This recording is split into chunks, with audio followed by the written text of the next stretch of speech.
Hello दोस्तों, एक बार फिर आप सबका स्वागत है हॉलीवुड डिकोडेड इस यूट्यूब चैनल पर। आज के मूवी का नाम है सन ऑफ रिच। ये मूवी 2019 को रिलीज हुई थी। तो दोस्तों, बिना वक्त गवाए सीधा एक्सप्लेनेशन की तरफ बढ़ते हैं। तो कहानी की शुरुआत होती है हनी नाम के एक लड़के से, जो एक बहुत अमीर बाप का बिगड़ा हुआ बेटा है। उसकी रातें क्लबों में कटती हैं, जहां वो मजे करता है, फिर अपनी महंगी स्पोर्ट्स कार में लड़कियों को घुमाता है और किसी से भी मनमानी बातें कर देता है। ऐसे ही एक दिन जब हनी अपनी फेरारी में ओवर स्पीडिंग कर रहा था, तभी एक पुलिस अफसर ने उसे रोका। तो हनी ने बिना सोचे समझे उसके मुंह पर पैसे फेंक दिए, लेकिन उस अफसर ने रिश्वत लेने से साफ मना कर दिया और वहीं खड़ा रहा। इसके नतीजे में गुस्से में आकर हनी ने अपनी कार उस अफसर के ऊपर चढ़ा दी और उसे काफी देर तक घसीटता रहा, क्योंकि उसके लिए किसी भी इंसान की जान की कोई कीमत नहीं थी। अब चूंकि उसने ऐसा गंभीर अपराध किया था, इसलिए उसे जेल तो जाना ही पड़ा। अब उसके डैड को बुलाया गया, जिनका नाम हेनरी है। हेनरी रशिया के सबसे अमीर व्यक्तियों में से एक हैं, इसलिए उनकी बहुत ऊंची पहुंच है। यही वजह थी कि वहां का इंचार्ज सिर्फ उसके बाप के चलते हनी को छोड़ने के लिए राजी हो जाता है। हालांकि हेनरी ने उस पुलिस अफसर से खुद माफी मांगने की इच्छा बताई और जब तक वो जख्मी अफसर ठीक नहीं हो जाता, तब तक उसके इलाज का पूरा खर्चा उठाने का भी वादा किया। अब हनी के जेल से बाहर आने के बाद हेनरी उसे बहुत डांटता है, लेकिन हर बार की तरह हनी इस बार भी हेनरी की बातों को जरा भी गंभीरता से नहीं लेता। यहाँ तक कि हेनरी उसे यह भी कहता है कि आज के बाद वह उसे पैसे देना बंद कर देगा। यह सुनकर हनी हंसने लगता है, क्योंकि उसे पूरा विश्वास है कि ऐसा कभी नहीं होगा, और वास्तव में यही सच भी है। हनी की मां की बहुत पहले ही मृत्यु हो चुकी है और हनी उसका इकलौता बेटा है। यही वजह है कि हेनरी उसकी हर जिद के आगे आखिर में हार ही जाता है, लेकिन अब उसकी ये हरकतें हेनरी को परेशान करने लगी हैं। उसे डर भी लगने लगा था कि एक हनी उसका नाम और उसकी सारी दौलत डुबाकर ही मानेगा। घर लौटने पर हेनरी अपनी यह परेशानी अपनी गर्लफ्रेंड सारा से कहता है। हेनरी परेशान होकर सारा से कुछ तरीका पूछता है। इस पर सारा उसे एक ऐसे शख्स के बारे में बताती है जिसने कई लोगों को सुधारने में मदद की है। हालांकि उसका तरीका थोड़ा अलग और सख्त है।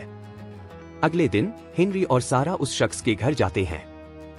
जब हेनरी और सारा उस आदमी के घर के अंदर जाते हैं, तो देखते हैं कि वह खुद को फांसी लगाने की कोशिश कर रहा है। यह देखकर वे दोनों डर जाते हैं और तुरंत पुलिस को कॉल करने की कोशिश करते हैं। तभी वह आदमी, जिसका नाम अल्बर्ट है, कहता है, वेट वेट, ये तो बस एक प्रैंक था। यह सुनकर हेनरी को बहुत अजीब लगता है, लेकिन असल में यह अल्बर्ट का काम करने का तरीका है। वह अक्सर ऐसी चीजें करता है जो देखने में असली लगती हैं, लेकिन वास्तव में वो नकली होती हैं। अब अल्बर्ट हेनरी और सारा को बताता है कि उन्होंने जो देखा वह सिर्फ उसके काम का एक नमूना था। अल्बर्ट एक और किस्सा बताता है। उसका एक कस्टमर था जिसे स्मोकिंग की बुरी आदत थी, और उसे यह आदत छुड़वाने के लिए उसने उसके अंगूठे को काटने की एक्टिंग की। उसने उन्हें यह करके भी दिखाया, लेकिन यह नकली था। उस दिन के बाद उस व्यक्ति ने कभी सिगरेट को हाथ भी नहीं लगाया। अल्बर्ट की इन हरकतों को देखकर हेनरी वहां से जाने का फैसला करता है, लेकिन सारा उसे मना लेती है। कुछ दिन बाद हमेशा की तरह हनी क्लब से बाहर आता है और तभी उसकी नजर अपनी फेरारी पर पड़ती है, जिसे कोई टो करके ले जा रहा था। वह तुरंत उसके पीछे भागता है और उसी दौरान उसकी टक्कर एक दूसरी कार से हो जाती है, जिससे वह बेहोश हो जाता है। अब जब हनी की आंख खुलती है तो वह खुद को एक तबेले में पाता है। यहाँ उसके कपड़े बदल चुके होते हैं और ऐसा लग रहा था जैसे वह कोई दिहाड़ी मजदूर हो। उसे ऐसा भी लगने लगता है कि शायद किसी ने उसकी इज्जत लूट ली है। तभी वहां आर्थर नाम का एक आदमी आता है, जो उसे कहता है कि जल्दी चलो, हमें घोड़ों को तैयार करना है, मालिक किसी भी समय आ सकते हैं। हनी को कुछ भी समझ नहीं आता कि यह सब क्या हो रहा है, इसलिए वह गुस्से में वह आर्थर को लात मारकर पीछे धकेल देता है। उसी वक्त वहां एक आदमी आता है और उसे घसीटते हुए बाहर ले जाता है। वहां हम गांव के मालिक दमित्री को देखते हैं, जो काफी सख्त मिजाज का आदमी है। दमित्री हनी को कहता है कि अगर इसने फिर से घोड़े तैयार करने से मना किया तो इसे 100 कोड़ों की सजा दी जाएगी। लेकिन दोस्तों, अगले दिन भी वही होता है। इसीलिए हनी को कोड़ों की सजा दी जाती है। कुछ ही कोड़ों के बाद वह वहां से भागने की कोशिश करता है और गांव वालों से अपने लिए मदद मांगता है और पुलिस को फोन करने कहता है। लेकिन सब गांव वाले उसकी तरफ ऐसे देखते हैं जैसे उसने कुछ अजीब बात कह दी हो। यहीं पर हमें असली प्लॉट समझ में आता है। दरअसल यह समय 1830 का है और यह रशिया का कोई गांव है जहां हनी शायद किसी तरह टाइम ट्रेवल करके पहुंच गया है। लेकिन हनी को यह बात समझ नहीं आ रही है। उधर दमित्री हनी को मौत की सजा सुनाता है। उसे सबके सामने फांसी के फंदे पर चढ़ाने की तैयारी की जाती है। तभी दमित्री की बेटी, जिसका नाम आतिया है, वह वहां आ जाती है। वह अपने पिता से कहती है कि वह हर दिन किसी न किसी को इस तरह मरते हुए लोगों को देखकर तंग आ चुकी है। वह कहती है कि आज उसका जन्मदिन है और कम से कम आज के दिन तो यह सब नहीं होना चाहिए। उसके पिता उसकी बात मान लेते हैं और हनी को अस्तबल में ले जाने का आदेश देते हैं। अस्तबल में पहुंचकर हनी को धीरे धीरे समझ आने लगता है कि शायद किसी ने उसे लूटा नहीं है, बल्कि वह किसी तरह टाइम ट्रेवल करके इस पुराने समय में आ गया है। इस बीच वह ऊपर देखता है तो उसे एक चील उड़ती हुई नजर आती है। लेकिन दोस्तों, असल में वह चील नहीं थी, बल्कि एक ड्रोन था जिसे एल्बर्ट गांव से दूर एक टेंट में बैठकर उड़ा रहा था। असल में यह पूरा प्लान एल्बर्ट का ही था और इसका सारा खर्चा हेनरी उठा रहा था, क्योंकि वह अपने बेटे को सुधारना चाहता था। उन्होंने जंगल के बीच में एक पूरा सेटअप तैयार किया था ताकि हनी को यह असली गांव का माहौल लगे। लेकिन जब हनी को कोड़े मारे जा रहे थे तो उसकी हालत देखकर हेनरी को बहुत बुरा लगता है और वह इसे रोकने के लिए भी कहता है। पर एल्बर्ट उसे समझाता है कि यह सब हम हनी की भलाई के लिए ही कर रहे हैं। इसी दौरान यहाँ कुछ कैरेक्टर्स वहां आ जाते हैं। एल्बर्ट ने यहाँ सभी को साफ साफ इंस्ट्रक्शंस दी थी कि कोई भी एक्टर मॉडर्न चीजें जैसे घड़ी या मोबाइल साथ नहीं रखेगा, क्योंकि इससे उनका पूरा प्लान खराब हो सकता है। वहां गांव में रात होने पर हनी वापस उसी अस्तबल में सोने के लिए चला जाता है। वह सोचता है कि क्या वह हमेशा के लिए इसी मुश्किल सिचुएशन में फंसा रहेगा या कभी यहां से बाहर भी निकल पाएगा। लेकिन फिलहाल उसे सुबह जल्दी उठना था, इसलिए वह जल्दी सोने की कोशिश करता है। सुबह उठकर वह घोड़ों को तैयार करने का काम शुरू करता है। उसे इस जैसे तैसे करके वह उस दिन घोड़े को तैयार करता है। लेकिन अगर किसी दिन वह यह काम ठीक से नहीं कर पाता तो उसे कोड़े खाने पड़ते हैं। धीरे धीरे समय बीतने लगता है और उसकी और आर्थर की जोड़ी अच्छे से जमने लगती है। आर्थर उसे वहां के काम सिखाने में मदद करता है। इसी बीच एक दिन हनी को दमित्री की बेटी आतिया के रोने की आवाज सुनाई देती है। जब वह उसके पास जाता है तो आतिया बताती है कि उसके पिता उसकी शादी एक बूढ़े आदमी से करा रहे हैं। असल में एल्बर्ट का मानना था कि अगर किसी बिगड़े हुए इंसान को सुधारना है तो प्यार एक आसान तरीका होता है उसे सुधारने का। इसलिए एल्बर्ट इन दोनों में लव एंगल क्रिएट करने की कोशिश करता है। लेकिन यहाँ हनी को आतिया के रोने से कोई फर्क नहीं पड़ता। वह कहता है, यह तो अच्छी बात है, उसके मर जाने के बाद उसकी सारी प्रॉपर्टी तुम्हारी हो जाएगी। यह सुनकर वहां बैठे सभी लोग हंसने लगते हैं। अब तक हेनरी को भी उसमें कोई सुधार नहीं दिखता। एक दिन हनी दमित्री की एक मुर्गी चुराता है और आर्थर से कहता है कि इसे बना दो, हम इसे मिलकर खाएंगे। आर्थर उसकी बात मान जाता है और मुर्गी को बना कर देता है, लेकिन हनी उसे अकेले ही खा जाता है, जबकि पूरा खाना तो उसी ने बनाया था। जब फोरमैन को इस बारे में पता चलता है तो वह सभी मजदूरों को बुलाकर पूछता है कि मुर्गी किसने चुराई। वह सबको सच बताने की धमकी देता है, वरना सभी को कोड़ों की सजा मिलेगी। फोरमैन को आर्थर पर शक होता है और वह उसे ले जाकर मारना शुरू करता है। लेकिन हनी यहाँ अपनी गलती कबूल नहीं करता, बल्कि आर्थर ने हमेशा उसकी मदद की है। लेकिन हनी के इस वक्त के बर्ताव से हमें दिखता है कि उसमें इंसानियत की कोई भावना नहीं बची है। कुछ देर बाद जब आर्थर आकर अपने कोड़ों के निशान हनी को दिखाता है तो हनी हंसने लगता है और कहता है, यह तो बहुत हल्के हैं, ऐसा लग रहा है जैसे किसी ने हाथों से बनाया है। दरअसल ये सच भी था, वह निशान असल में मेकअप आर्टिस्ट ने ही बनाए थे।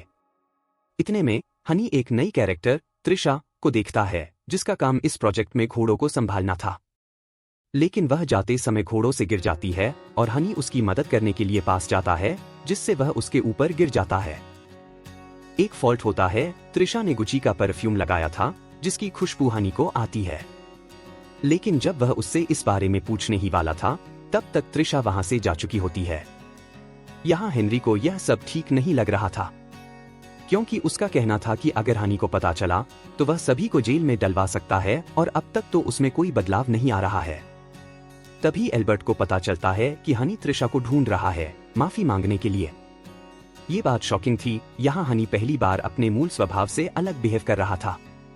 इसीलिए आर्थर जल्दी से त्रिशा को उसके सामने लाता है, लेकिन वह उसे देखकर ऐसे बर्ताव करती है जैसे कि वह उसे पहली बार देख रही हो। हनी उससे माफी मांगता है और उससे कुछ देर और बात करने की कोशिश करता है, लेकिन त्रिशा उसे इग्नोर करके चली जाती है। उसी रात गांव में एक फेस्टिवल मनाया जा रहा होता है, जिसमें गांव के सभी लोग भाग लेते हैं और डांस करते हैं। सबके साथ हनी भी डांस करता है। इसी बीच आतिया उसके करीब आने की कोशिश करती है, लेकिन यहाँ हमें दिखता है कि हनी को आतिया में जरा भी इंटरेस्ट नहीं है। अब हनी उसे इग्नोर करके त्रिशा के पास आकर बैठ जाता है और उसके साथ बात करने लगता है। हनी त्रिशा से पूछता है, यहाँ के लोग बात क्यों नहीं करते? तुम सब कितने अजीब हो। हमारे यहाँ 21st सेंचुरी में सब लोग बहुत रिलैक्स होते हैं। अब त्रिशा वहां से निकलने लगती है, लेकिन उसे जाते देख हनी उदास हो जाता है। इसलिए त्रिशा फिर से उसके पास जाकर बैठ जाती है और उसकी बातें सुनने लगती है। तभी आर्थर आकर बताता है कि आतिया तालाब में कूद गई है। हनी तुरंत भागता है और उसे बाहर निकालता है। फिर वह उसे उसके रूम तक छोड़ने जाता है, लेकिन वहां आतिया उसे ऐसे जताती है जैसे वह उसके करीब आना चाहती है। पर हनी वहां से उठकर त्रिशा के पास आ जाता है, लेकिन त्रिशा उसे देखकर गेट बंद कर देती है, जिससे वह उदास होकर तबेले में वापस लौट जाता है। जब एल्बर्ट यह देखता है कि हनी को त्रिशा में इंटरेस्ट है, तो वह इस स्टोरी को और भी इंटरेस्टिंग बनाने के लिए त्रिशा को मेन एक्ट्रेस का रोल देता है। लेकिन यह बात उसके बॉयफ्रेंड फॉरमैन को पसंद नहीं आती, जो कि इस प्रोजेक्ट में सभी के साथ काम कर रहा था। तो त्रिशा उसे समझाती है कि हम सबको इसके लिए पैसे मिल रहे हैं और यह सब फेक है, और वह उसे मना लेती है। फिर अगले दिन हम कहानी में एक नए प्लॉट को देखते हैं, जो फॉरमैन का होता है। वह शहर जाकर वहां के कुछ सिपाहियों को मारता पीटता है, जिसकी वजह से उसके पिता दमित्री को उसकी फिक्र हो रही थी, क्योंकि अब वो सिपाही शहर से यहाँ आकर सबको सजा देंगे। लेकिन यहाँ अच्छी बात यह थी कि उन सिपाहियों ने फॉरमैन को देखा नहीं है, इसीलिए वह हनी को बुलाते हैं ताकि वह उसकी सजा अपने ऊपर ले ले, जिसके बदले में वह उसे अच्छा खाना, कपड़े और आजादी भी देंगे। हनी कुछ देर सोचता है और फिर अपनी आजादी के लिए यह शर्त मान जाता है। इसके बाद शहर के सिपाही आकर उसे बहुत कोड़े मारते हैं और हनी भी असलियत में उस दर्द को खुद ही सहता है। लेकिन जब वह अपनी आजादी के लिए फॉरमैन के पास जाता है, तो वह उसे बहुत मारता है और उसके ऊपर थूकते हुए कहता है, तुम्हें क्या लगता है कि हम अपने गुलामों को इतनी जल्दी रिहा कर देंगे? अब ये देखकर हनी को बहुत गुस्सा आता है। उसने पूरा मन बना लिया था कि आज वो उसे मार ही देगा, लेकिन ना जाने आखिर में क्या होता है। वो वहां से उठकर बाहर आ जाता है। यहाँ स्टूडियो में सभी लोग बहुत मायूस हो जाते हैं, क्योंकि वो चाहते थे कि कम से कम हनी अपने हक के लिए तो लड़े, लेकिन उसने ऐसा नहीं किया। ना जाने उसके मन में क्या चल रहा है। धीरे धीरे समय बीतता है। अब हम देख पाते हैं कि हनी अब त्रिशा के साथ काफी समय बिता रहा है। उसे त्रिशा का साथ अच्छा लगने लगा है। एक दिन जब वो दोनों बाहर खेतों में घूम रहे होते हैं, तो हनी देखता है कि आसमान में उड़ रही वही चील, जो कि एक ड्रोन है, वो अजीब सी हरकत कर रही है। ऐसा लग रहा है कि वह उनके ऊपर गिर जाएगी। तभी स्टूडियो में फॉरेन टेक्नीशियन को बुलाया जाता है। उधर त्रिशा भी परेशान हो जाती है कि कहीं पूरी पोल ना खुल जाए, पर त्रिशा यह कहकर बात टाल देती है कि इस चील को बचपन से वह देख रही है, वो उनकी रक्षा करती है। वहां घर में बैठे दोनों आतिया और फॉरमैन इस बात से दुखी थे कि उनके काम को उनसे छीन लिया गया है। जैसे कि त्रिशा को दिया हुआ लीड रोल, और वहीं फॉरमैन की गर्लफ्रेंड अब किसी और के साथ घूम रही है। दोनों एक दूसरे की सिंपैथी को लेते लेते ये भूल जाते हैं कि वो इस प्रोजेक्ट में भाई बहन हैं। इधर जब त्रिशा और हनी तबेले से गुजर रहे होते हैं, तो यहाँ उन्हें कुछ अजीब सी हलचल दिखाई देती है। वो अंदर जाते हैं तो देखते हैं कि वहां पर वो दोनों इंटीमेट हो रहे हैं। ये देखकर त्रिशा का दिल टूट जाता है, क्योंकि उसे असलियत पता है, पर हनी को इस सीन की कोई आइडिया नहीं थी। वहां त्रिशा का मूड ठीक करने के लिए हनी खुद के हाथों से डेकोरेशन करता है और उसे सरप्राइज देता है। इस दौरान वो उसे बहुत सी बातें बताता है। फिर दोनों बाहर वॉक के लिए जाते हैं, जहां हनी उससे कहता है कि अगर तुम मेरी दुनिया में होती तो मैं तुमसे कब का शादी कर चुका होता। मुझे मौका मिला था आजाद होने का, लेकिन उन्होंने मुझे धोखा दिया। पर मैंने उसे मारा नहीं। पता है क्यों? क्योंकि मैंने फॉरमैन की शक्ल में खुद को देखा। मैं भी तो ऐसा ही था, किसी की भी फीलिंग को ना समझता था। मेरे लिए किसी के इमोशंस, किसी का पेन कुछ नहीं था। इसीलिए मैंने उस दिन उनसे कुछ नहीं कहा। त्रिशा उसके अंदर इतनी सुधार को लेकर खुद उससे अट्रैक्ट होने लगती है और फिर आखिर में उसे किस भी कर लेती है। फिर सीन शिफ्ट होता है और हम असल दुनिया को देखते हैं, जहां पर एक आतिया एक न्यूज इंटरव्यू में खुलासा कर देती है कि रशिया के सबसे अमीर आदमी ने खुद के बेटे को बंदी बना रखा है। यह न्यूज आग की तरह फैल जाती है, जिससे पुलिस को भी हरकत में आना पड़ता है। वे अनाउंस करते हैं कि हम जल्दी वहां जाएंगे। जब हेनरी यह चीज देखता है तो वह कहता है कि हमें यह सब जल्दी से बंद करना होगा, पर एल्बर्ट का कहना था कि अभी उनको आने में समय लगेगा। तब तक मैं इस प्रोजेक्ट को एक आखिरी कट दे सकता हूं। यहां त्रिशा और हनी दोनों ही गांव के बाहर बैठकर बात कर रहे होते हैं। तभी त्रिशा हनी से कहती है कि अगर वह कभी बिछड़ जाए तो वो यह नहीं सोचेगा कि यह सब झूठ था। वो उसे असली में प्यार करती है।